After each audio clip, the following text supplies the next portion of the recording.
Olá, estamos iniciando mais uma edição do TV Brasilagro, programa produzido nos estúdios da STZ TV UHF, canal 59, Sertãozinho, estado de São Paulo. Você pode acessar a íntegra de todos os nossos programas visitando o nosso site brasilagro.com.br. No mesmo site você se inscreve para receber todos os dias e gratuitamente ao Clipe em Brasilagro com as notícias nacionais e internacionais das cadeias produtivas do agronegócio. Se você tiver alguma sugestão, converse conosco através do e-mail tv@brasilagro.com.br. O programa de hoje, que é o quarto da série especial 2017-2018, nós temos a honra e a satisfação de termos aqui nos nossos estúdios em Sertãozinho o empresário e agora também secretário do Desenvolvimento de Sertãozinho, Paulo Galo. Paulo, muito obrigado por aceitar nosso convite. As conversas com você ao longo desses 9 anos que nós temos no nosso programa já, são sempre conversas interessantes, sempre conversas onde nós temos a oportunidade de discutir temas relevantes aí das cadeias produtivas, do agronegócio, especialmente da cana-de-açúcar, e também mostrar aí um pouquinho da sua experiência, você que é um especialista também em comunicação e marketing. Ronaldo, bom, eu que agradeço mais uma vez a gente aqui juntos, né, para essa série especial que você faz todo final de ano, a virada de ano, analisando o que aconteceu no ano, perspectivas, possibilidades para o ano que vem, né? Principalmente diante de um 2018 repleto aí de desafios, né? Vai ser um ano, sem dúvida alguma, interessante e eu espero que bom, né? Então eu realmente agradeço aí mais uma vez essa oportunidade de estarmos juntos aqui nessa virada. Como é que foi, para a gente começar a nossa conversa aqui, como é que foi a sua mudança? Você, como presidente do CESBR, é convidado a assumir a Secretaria de Desenvolvimento da Prefeitura Municipal de Sertãozinho. Como você não foge de desafios, eu lhe conheço já há bastante tempo, você aceitou o desafio. Eu queria que você comentasse um pouquinho como é que um empresário que tem aquelas regras de mercado, a rigidez em horários, a rigidez em compromissos, de repente parte para o poder público, quando a gente sabe que no poder público a velocidade é um pouco diferente, os interesses são outros também. Eu queria que você comentasse um pouquinho dessa experiência de um ano, já bem sucedida, né? Porque você continua no cargo e continua trazendo aí no seu currículo excelentes iniciativas que você vem implantando na sua secretaria. Obrigado, Ronaldo. Como você disse, é uma situação bastante diferente daquela que a gente vinha acostumado, né? No final de 2016, o então reeleito prefeito Zezinho Gimenez me fez o convite para assumir a pasta da Secretaria de Desenvolvimento, né? Até aproveitando a experiência que a gente tinha também com a entidade de classe, com o CESBR, que eu vinha presidindo até dezembro do ano passado. E eu aceitei até por uma experiência de vida mesmo, né, Ronaldo? É uma experiência no setor público que eu ainda não havia tido oportunidade, a não ser por um período muito breve, de 2 meses, aí, mais de 20 anos atrás, né? Ainda em outro governo, no governo da então prefeita Nelly Toniello, a gente acabou ocupando meio que um mandato tampão lá de 3 meses na ocasião, né? Mas não deu nem para esquentar a cadeira, na verdade. Então, agora, já com 1 ano de secretaria, é como você disse, são ritmos diferentes, né? São visões diferentes. E às vezes a gente tem essa imagem de que no poder público as coisas andam mais lentamente porque as pessoas são mais lentas, o que não é verdade. Né, eu encontrei lá na secretaria, que aliás eu peguei uma herança muito boa do meu antecessor, Carlos Liboni, né, que ocupou a pasta por 4 anos e hoje continua na administração, porém na Secretaria de Administração, né, e encontrei uma equipe pequena, mas é uma equipe muito coesa, que trabalha muito bem, o que torna muitas vezes lento, Ronaldo, o processo no setor público é a legislação, né? Então, quando você está na empresa, você está basicamente cuidando daquilo que é seu, o dinheiro é seu, o risco é seu. Agora, no poder público, você está tratando com recursos públicos, né? Recursos da população que sofre, trabalha muito, né? Que através dos seus impostos é que alimenta a máquina pública. E a gente tem a obrigação de fazer a gestão da melhor maneira possível desses recursos, que são poucos, né? As necessidades são muitas. E então tem uma série de normas, de leis, legislações, né? Desde como você conduzir uma licitação, até você fazer uma reles requisição de viagem, né? Então isso torna o processo mais seguro, porém mais lento.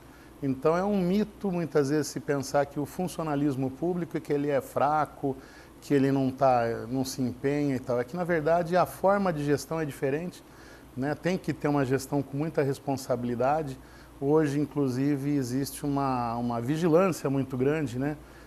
sobre as ações de quem está mexendo, lidando com a coisa pública, mas eu diria que, de modo geral, tem sido uma experiência muito satisfatória, muito gratificante, até porque você passa a ter algumas ferramentas com as quais você não contava anteriormente, né? Para fomento, para desenvolvimento de políticas públicas, então é bastante interessante, eu estou bastante feliz. Eu vou tomar um pouquinho o seu espaço de entrevistado. O entrevistador eu quero por questão de dever de ofício, questão de justiça, eu quero fazer um registro. Há uma omissão generalizada hoje em dia, infelizmente, isso devido aí à velocidade das mídias sociais também, e poucas vezes as pessoas, os profissionais de comunicação se preocupam em resgatar o princípio de ações que acabam culminando em bons resultados. E eu quero contar essa historinha rapidinho, procurar ser rápido, até porque o Júlio Bobato, que é nosso diretor de produção, ele reclama que às vezes eu me excedo no tempo de perguntar. Mas não é questão de perguntar, eu quero pontualmente fazer um relato e na sequência eu queria que você falasse. Outubro, novembro do ano passado,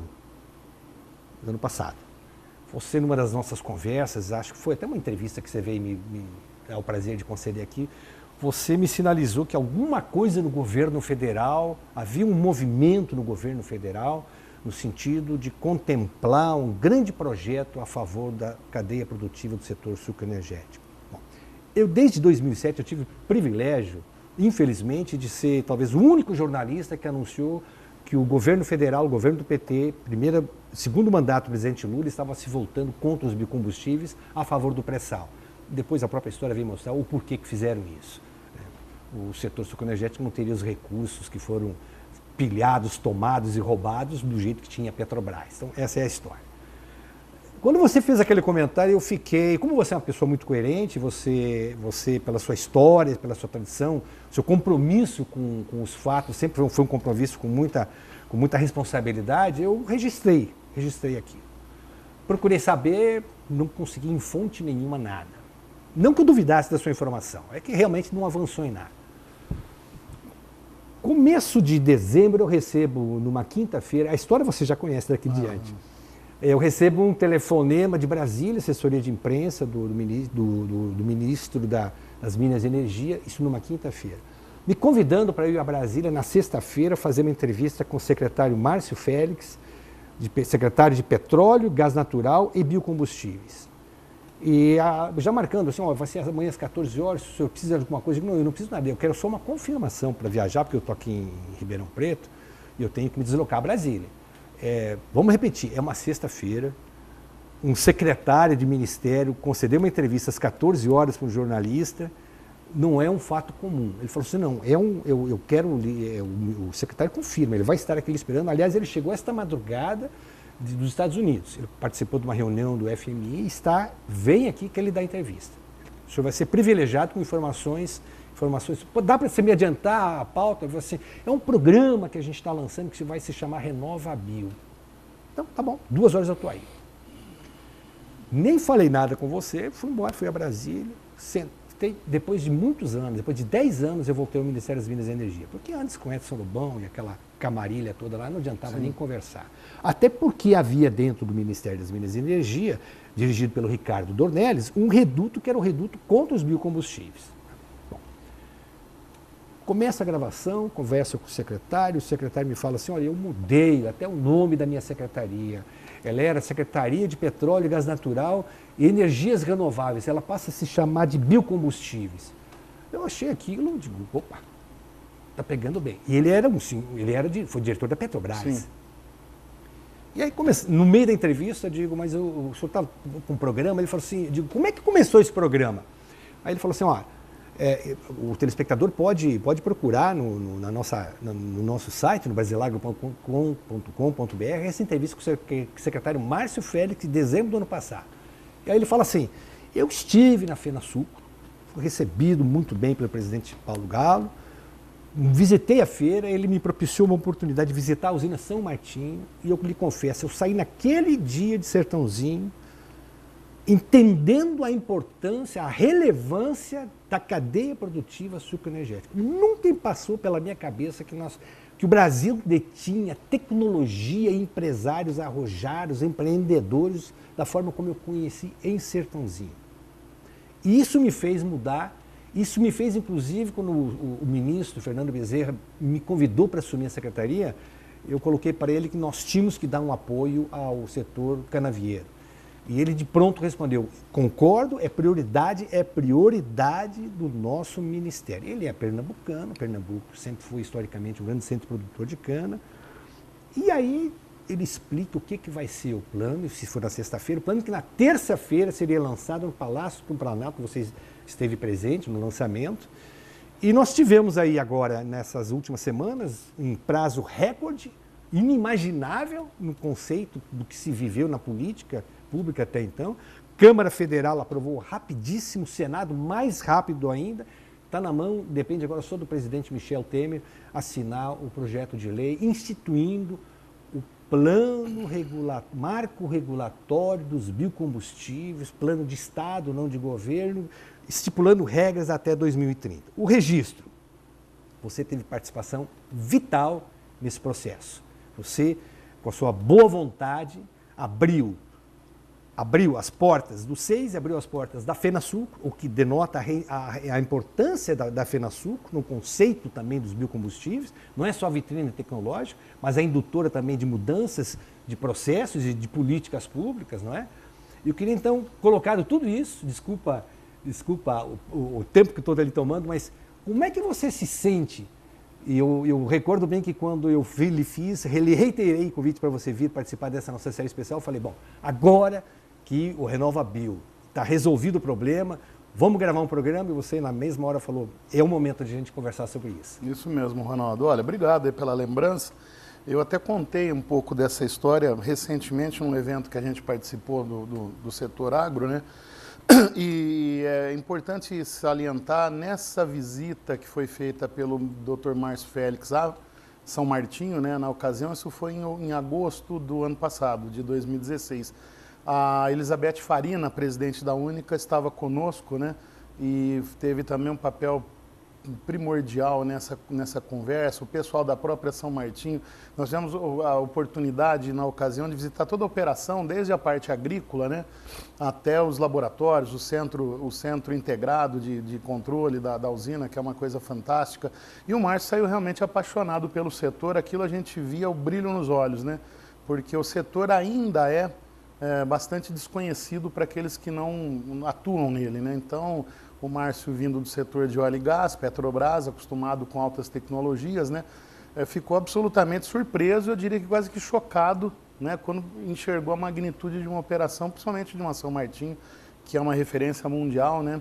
A gente não tem a menor dúvida, acho que fomos felizes na ocasião, na data, na oportunidade e no local, né, que foi visitado. Então, a partir daquilo ali, as coisas realmente começaram a andar, mas foi um trabalho de gigantes, né, o Ronaldo, muita gente envolvida. Eu tive essa participação, sim, mas eu diria que fui apenas um tijolo numa parede grande que envolveu entidades de classe. É uma coisa que eu nunca via, assim, eu não me lembro, né, Ronaldo, nos anos recentes, de um projeto que tenha tido tamanha coalizão de forças.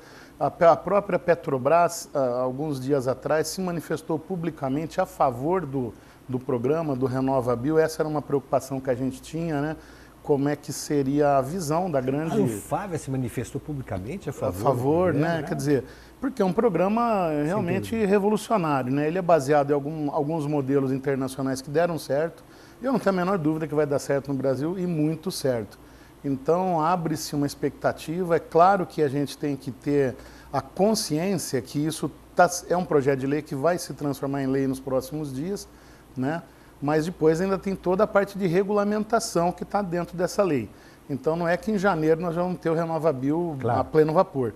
A estimativa que se faz hoje dentro do governo é que a gente demore aí aproximadamente 18 meses para cumprir essa etapa de regulamentações e tudo mais. Como que vai funcionar o mercado de CBIOS, por exemplo, como é que vai ser a negociação em bolsa, quais serão as empresas certificadoras, enfim. tem uma série ainda de lições de casa para serem feitas. Mas a grande batalha, sem dúvida alguma, era a aprovação disso. Claro. Lá, tanto no parlamento, digamos assim, Claro. porque isso passou pela Câmara e pelo Senado, né, havia duas possibilidades. Uma, isso entrar via medida provisória, né, e a outra entrar via projeto de lei, como foi o caso, né? Então, como você disse com muita propriedade, o assunto tramitou muito rapidamente, porque é um assunto premente, um assunto urgente, né? O setor ele sofreu muito nesses últimos anos, diria 5, 6 anos terríveis, piores da história do setor, e nós temos um compromisso a cumprir internacional, né? Isso é que não é o RenovaBio, a gente tem que deixar claro, não é um programa para ajudar o usineiro. O RenovaBio é um programa, como você disse, de Estado. É um instrumento, né? Exato, é um programa de Estado e é um programa que, fundamentalmente, ele visa melhorias ambientais. Para a nossa felicidade, o etanol é um grande agente na questão ambiental, né? É um combustível limpo, renovável, considerado combustível avançado pelas autoridades dos Estados Unidos. O próprio etanol norte-americano feito de milho não é considerado um combustível avançado. Verdade. Né? Então, o nosso etanol brasileiro, ele realmente impacta muito fortemente na questão ambiental. E o Brasil tem metas ambiciosas, Ronaldo, para serem cumpridas até 2030, né? Essas metas de redução de emissão de gases de efeito estufa que foram assumidas pelo Brasil na COP21 em Paris, elas só vão ser possíveis de ser atingidas com um aumento muito significativo, né, no consumo de etanol carburante dentro do Brasil. Isso significa dizer que nós teremos que praticamente dobrar o volume de produção até 2030, considerando a partir de 2018. Então, em apenas 12 anos, você conseguir dobrar essa produção, realmente é uma tarefa, não é fácil. Mas ela é possível porque os Estados Unidos já fizeram isso, né? Os Estados Unidos, em um espaço de tempo até inferior, foram de 20 e poucos bi para 50 bilhões de litros em 7, 8 anos. Então é uma coisa factível. O Brasil, além de tudo, tem uma facilidade na agrícola muito maior do que a dos Estados Unidos, que é 100% de milho, né? Alguma coisa de cana ainda que a gente tem nos Estados Unidos, em Louisiana, na Flórida, está voltado para açúcar, né?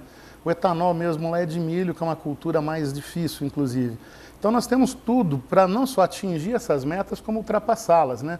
E isso pode abrir um espaço, Ronaldo, inimaginável para o etanol, não só em termos de Brasil, mas como em termos de exterior. E eu tenho certeza que o etanol ainda terá um papel importante a cumprir nas novas tecnologias automotivas, né?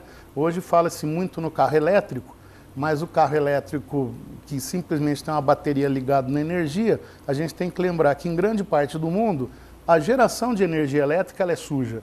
Ela está sendo feita em cima de carvão, de combustíveis fósseis, né? Ao passo que uma das tecnologias possíveis, que já tem protótipos rodando hoje, inclusive no Brasil, é a de célula de combustível, né?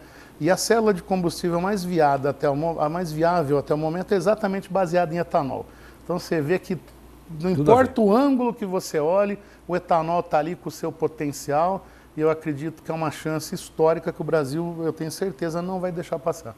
Uma última referência com relação a esse advento do RenovaBio. No lançamento dessa FenaSucro, na qual você trouxe o Márcio Félix para cá, o secretário do Ministério das Minas e Energia, você, na sua coletiva de imprensa, você anunciou que você dizia: esta edição 2016 da FenaSucro é a hora da virada. Você falou, é a virada. E eu recordo que eu saí do gabinete do secretário, do Ministério das Minas e Energia, lá em Brasília, com o meu cinegrafista, saímos correndo para o aeroporto para embarcarmos de volta para São Paulo, sexta-feira, com o dia complicado. Aí o voo estava atrasado, eu peguei o meu celular, liguei para você ainda, você na época presidente do SEIS, né? E o presidente, você falou aí na FenaSucro que era a hora da virada do setor, né? Eu vou lhe dar uma notícia em primeira mão que você vai ver no domingo, 2 dias depois, você vai ver no TV Brasilagro aqui na STZ. Acabo de entrevistar o secretário e ele falou, está lançado o RenovaBio e é Estado, não é mais governo. Então foi uma coisa assim muito agradável, você prenunciando, né, prevendo no lançamento da FenaSucro de que era a hora da virada, a virada se deu dentro da própria FenaSucro, daí em diante a coisa começou a andar. E evidentemente quando você olhar pelos retrovisores da história do nosso Proálcool, aí puxa 30 anos, nunca em nenhum momento nós tivemos essa determinação do governo federal de fazer e fazer muito bem feito. temos aí, eu acho que render todas as homenagens ao nosso ministro das Minas e Energia, porque ele efetivamente ele foi muito corajoso, enfrentou todos os lobbies possíveis e imagináveis que a gente conhece. Sim. E, melhor ainda, o setor se uniu numa sinergia e atuando em bloco. E aí tudo torna-se muito mais fácil. Dá para dizer que 2017, para o setor sucroenergético, a grande conquista foi o RenovaBio? Ah, Ronaldo, eu não tenho dúvida disso, tá? Lá em 2016, a gente anunciava já a virada, porque era essa expectativa, independente de RenovaBio. A virada 2016-17 foi boa para os negócios, inclusive aqui para a cidade de Sertãozinho. Nós tivemos uma carteira melhorada, tal. Infelizmente isso não se sustentou, porque ali por volta de abril, maio, começaram novos escândalos muito fortes em Brasília, isso de novo desestabilizou a economia, né? Eu espero que agora a gente não tenha mais nenhuma grande surpresa nos próximos meses e a coisa possa realmente voltar a ser um voo mais constante, não um voo de galinha que a gente vinha vendo nos últimos anos, né? Mas eu não tenho dúvida que a grande conquista foi o RenovaBio com as suas perspectivas de futuro. É claro, como a gente comentou agora há pouco, tem toda essa fase de regulamentação, mas só de você ter um norte diferente, o Ronaldo, já é diferente a situação. É outro ânimo, né? É outro ânimo. Hoje o investidor ele já começa a olhar novamente com uns olhos diferentes. O setor ainda tem os seus problemas estruturais, principalmente a questão da inadimplência, do endividamento, que ainda é muito elevado. Né? O pessoal, os especialistas costumam dizer que um terço, pelo menos, das usinas estão bem, né?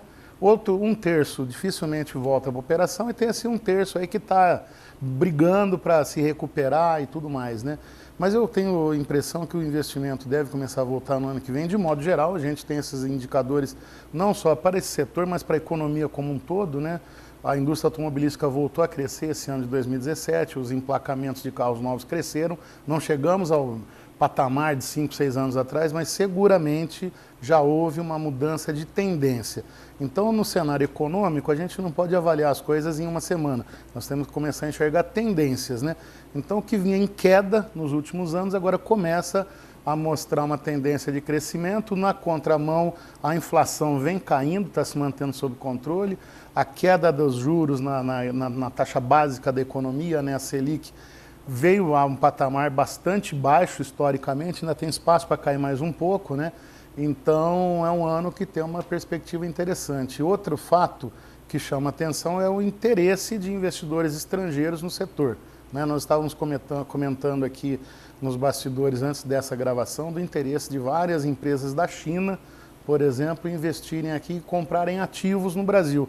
E é um momento interessante para os estrangeiros, porque o ativo aqui no Brasil está relativamente desvalorizado, né? Hoje quem está com dinheiro para girar tem muitas oportunidades no Brasil, não apenas no setor sucroenergético, mas no setor imobiliário, por exemplo, né? Então a gente tem muitos ativos aí que estão com preços bons. Alguns podem se preocupar, mas será que isso vai internacionalizar demais o setor? Eu acho que a gente já tem que considerar isso como favas contadas, viu, Ronaldo? A presença de capital estrangeiro é bem-vinda, né? Desde que ela não seja predatória, tá certo? Mas se a gente precisa de capital para investir, girar, botar novos equipamentos, eu acho que é bem-vindo, porque isso vai gerar emprego aqui, vai gerar impostos aqui, isso vai gerar e distribuir renda, né? Então, acho que nós precisamos começar a pensar com olhos um pouco mais amistosos para esse capital estrangeiro. No setor nosso, o capital estrangeiro que veio foi relativamente bem sucedido, alguns nem tanto, mas por problemas de aprendizado mesmo de mercado, né? Mas eu não vi nenhuma operação de má fé, nenhuma operação que viesse aqui para realmente provocar estragos e ser predatória, digamos assim. Ao contrário, né, Paulo Galo? São empresas que vieram e estão absolutamente muito bem integradas às comunidades onde atuam. Exatamente, isso é importante, né? E a gente tem casos, né, Ronaldo? E é melhor você ter uma empresa ao seu lado com capital estrangeiro que está gerando emprego, distribuindo riqueza, do jeito que você colocou, do que ter uma usina ao seu lado fechada por falta de competência dos seus gestores. Né? Isso aí, quer dizer, seria um patriotismo meio tolo, ouro de tolo, né? Verdade. Uma unidade parada, ela não traz benefício nenhum. Né? Ainda em 2017, o desemprego na cidade aumentou, diminuiu, se manteve? Olha, o emprego, veja bem, obviamente nós não temos os dados de novembro ainda, né? Esses dados, em geral, do mês anterior saem na metade do mês corrente. Certo. Então, acredito que mais uns dias nós teremos novembro, temos todo dezembro, né? Então, até outubro, que é o último dado, nós tínhamos um saldo negativo um pouco superior a 1.000 empregos, isso na economia como um todo, né, em todas as áreas econômicas, de indústria, serviços. Historicamente é um número baixo, alto? Não, é um número alto, né? Assim, veja bem, se você olhar os últimos 5 anos, Ronaldo, certo, a gente vem numa toada de perda de empregos diretos, né, constante e frequente, e já foram mais de 5.000 postos de trabalho, com carteira assinada, né? Uma coisa que eu tenho estudado muito é que não necessariamente a pessoa que está sem carteira assinada ela está parada economicamente, porque no mesmo período nós tivemos um aumento de mais de 4.000 microempresas ou microempreendedores individuais em Sertãozinho com uma taxa de permanência alta. Acima de 90% dessas empresas vêm se mantendo vivas, né? Esse é um dado interessante, ou seja, não tem 5.000 pessoas paradas, tem 5.000 pessoas que perderam seu emprego com carteira assinada. São coisas diferentes, né? Então, ainda temos agora dezembro para acontecerem contratações, e uma conta muito rápida que eu andei fazendo, eu estou constantemente visitando as empresas, né, Ronaldo? Então, de 15, 20 dias para cá, eu já somei pelo menos 400 novas vagas agora sendo efetivadas entre diversas empresas, tá?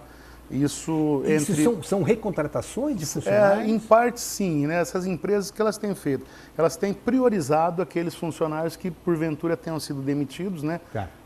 Devido à baixa da atividade econômica, então eles têm sido priorizados. Isso é uma política, inclusive, inteligente das empresas. São trabalhadores formados, já com experiência, já conhecem os processos produtivos de cada empresa, né? Então isso numa conta rápida e com algumas das empresas, né? Tem sido as maiores, Ronaldo, mas eu tenho percebido que empresas pequenas também estão, né, a gente tem um posto de atendimento ao trabalhador dentro da Secretaria de Desenvolvimento Econômico, né, uma parceria com o governo do estado, e a gente vê o aumento de ofertas de vagas, ainda não do jeito que nós gostaríamos, né, mas, como eu disse, a gente tem que falar sempre em tendências. Na entre-safra é normal a gente ter esse aumento, é normal, mas está um pouco mais positivo do que na virada do ano passado em termos de expectativas, né? Com o RenovaBio, isso talvez venha trazer novos investimentos em equipamentos, em máquinas novas, né? Em retrofits de plantas. Então, eu acho que deixou de piorar, né? Essa que eu acho que é a grande esperança. A nossa cidade está pronta para isso.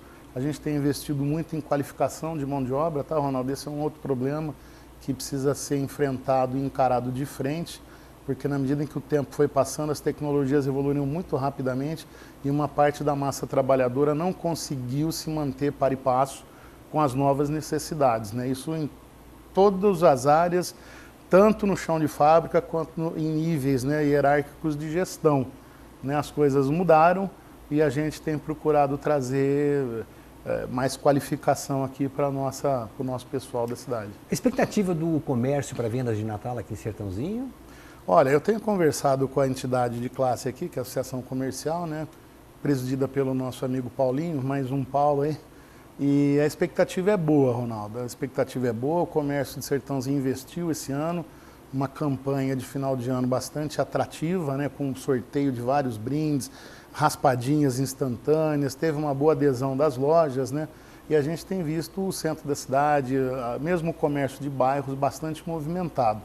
Então a expectativa é que nós tenhamos um Natal um pouco acima, talvez 3%, 4% acima do que foi o Natal de 2016, né?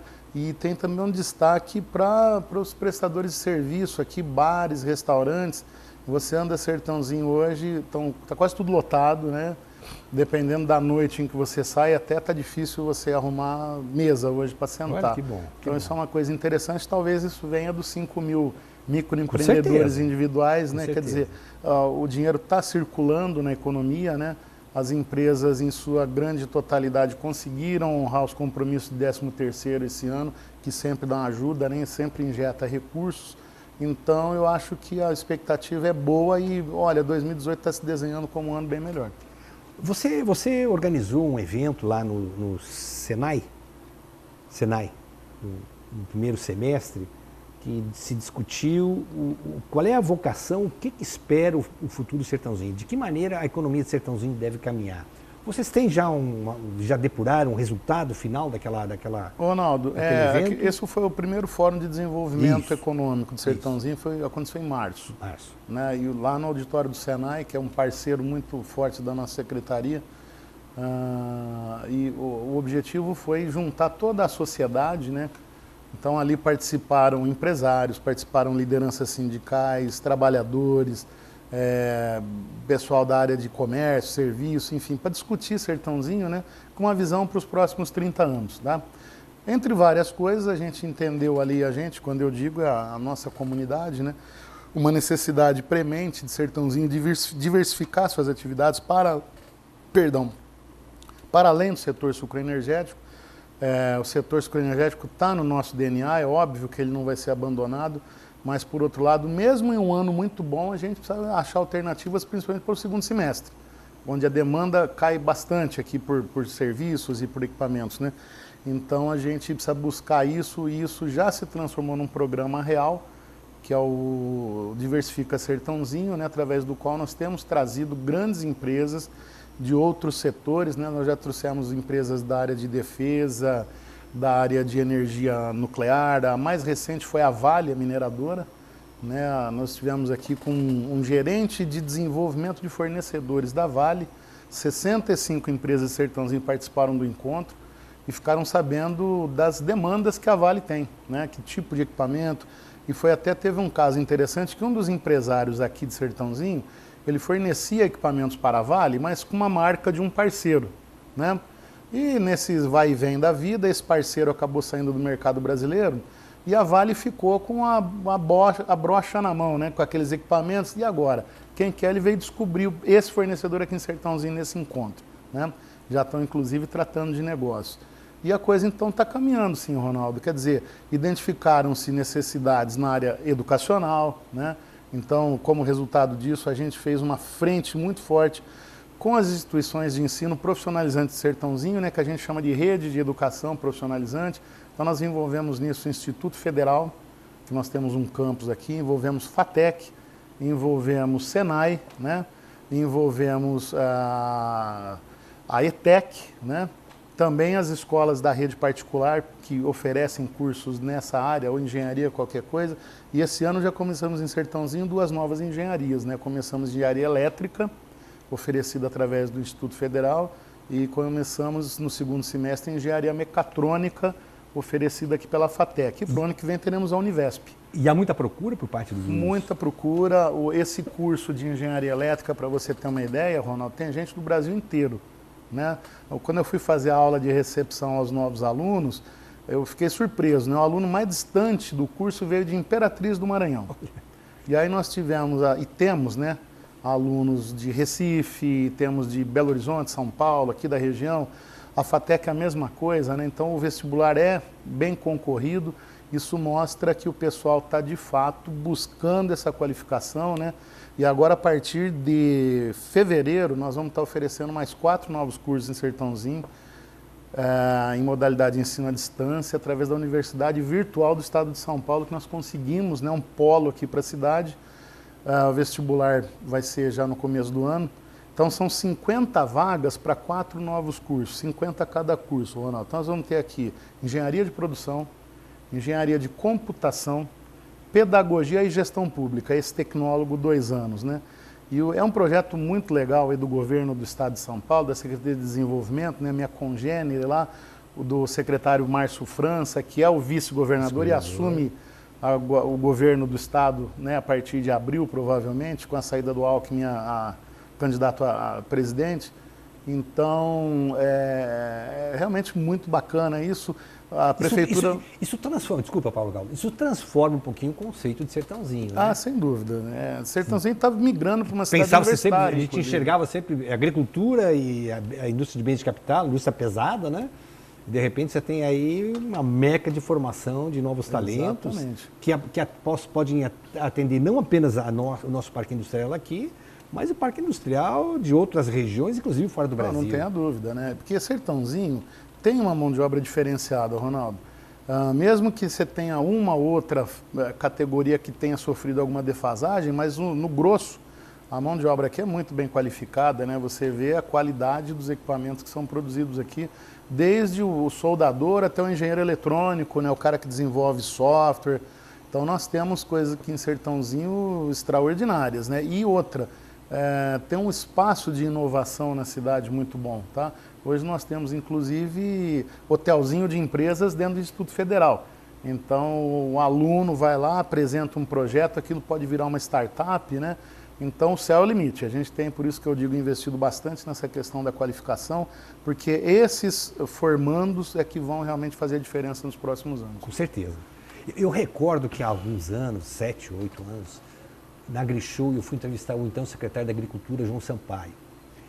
Você conhece bem o João Sampaio, foi presidente da Sociedade Rural Brasileira. E o João tinha acabado de voltar de uma viagem,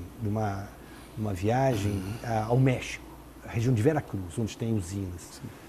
Ele manifestou assim a alegria, a surpresa dele, a satisfação de ter encontrado nas usinas que visitou, em todas as usinas que ele visitou, ele encontrou gente ou de Sertãozinho ou gente de Piracicaba.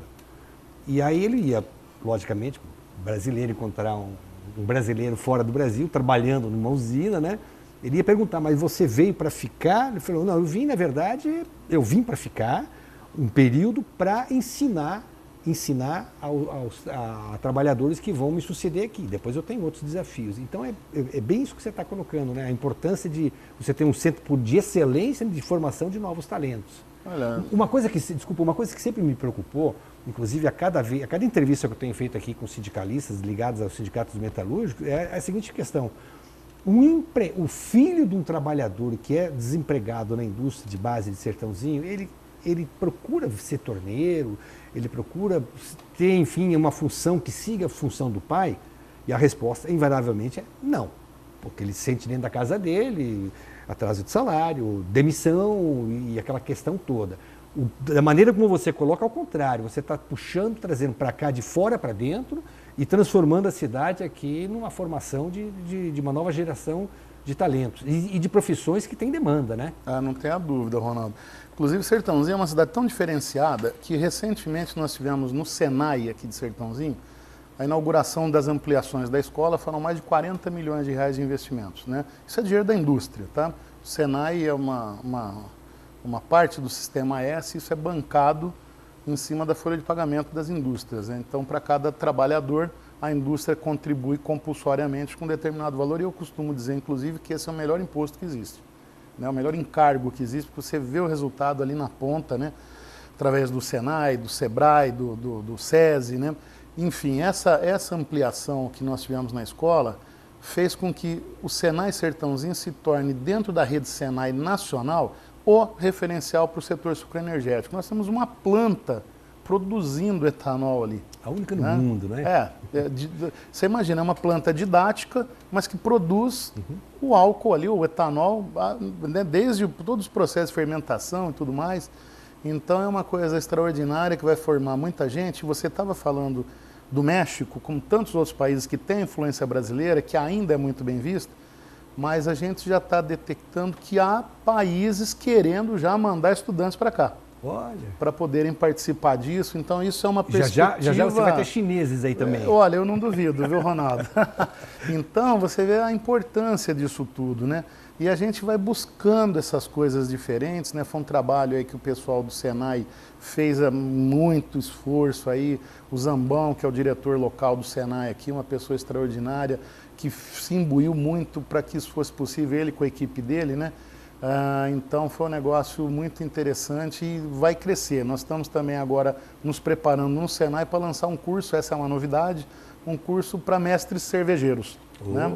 Então, esse nicho de microcervejarias ele vem se tornando forte no Brasil. A gente já tem alguns polos de referência no país, né?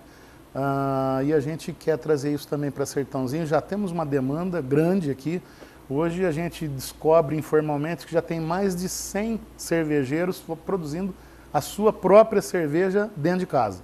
Então nós queremos agora que esse pessoal tenha uma formação. Nós temos já uma cervejaria montada aqui em Sertãozinho, operando comercialmente. Em breve teremos outra, até no meio do ano de 2018, já tem outra agora que já vai começar a produzir, tudo dentro das normas. E a gente quer, então, trazer esse tipo de diversificação também. Até porque, Ronaldo, às vezes as pessoas não se atentam, mas uma indústria que produz um aparelho de destilação, por exemplo, que mexe com inox e tudo mais, ele fabrica uma fábrica de cerveja inteira. Né? E então está aqui, está pronto. Né? Nós temos um know-how. Se hoje faz etanol, daqui a pouco nós vamos estar fazendo cerveja, exportando essa tecnologia, eu não tenho dúvida. Né? O Brasil cresceu muito na qualidade das suas cervejas, muito. Né? A gente já tem algumas cervejarias hoje. Recentemente, uma cervejaria de Piracicaba ganhou um prêmio de destaque, né, como uma das melhores cervejas do mundo na maior feira de cerveja na Alemanha. Né? Isso seria impensável pouco tempo atrás. Né? E não se trata de marketing, não. De fato, foi lá e ganhou o prêmio. Né? Então você vê que esse é um novo nicho de mercado que a gente quer explorar e surfar nessa onda. Infelizmente, nosso horário está tomado, é sempre um prazer muito grande conversar com você, mas não perdendo a sua dica da cerveja.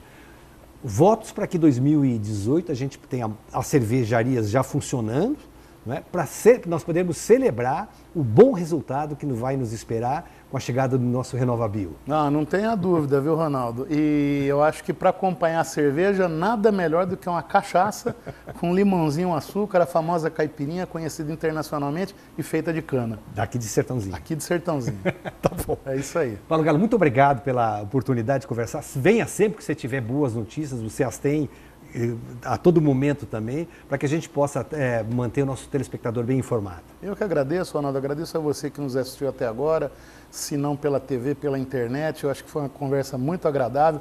Aprendi bastante de novo com o Ronaldo aqui, que vocês não sabem dos bastidores, né? Então a gente está sempre aprendendo, é muito bom que todos tenham um 2018 positivo, independente do resultado econômico ou não, mas com as suas famílias, com seus amigos, que a gente possa ter um ano de fato mais humano, um ano mais fraterno e que a gente possa, a partir do ano que vem, começar a nos unirmos novamente como brasileiros, que a gente andou muito dividido. Isso não é muito bom, não. Muito obrigado e até lá. Obrigado, Paulo Galo, mais uma vez.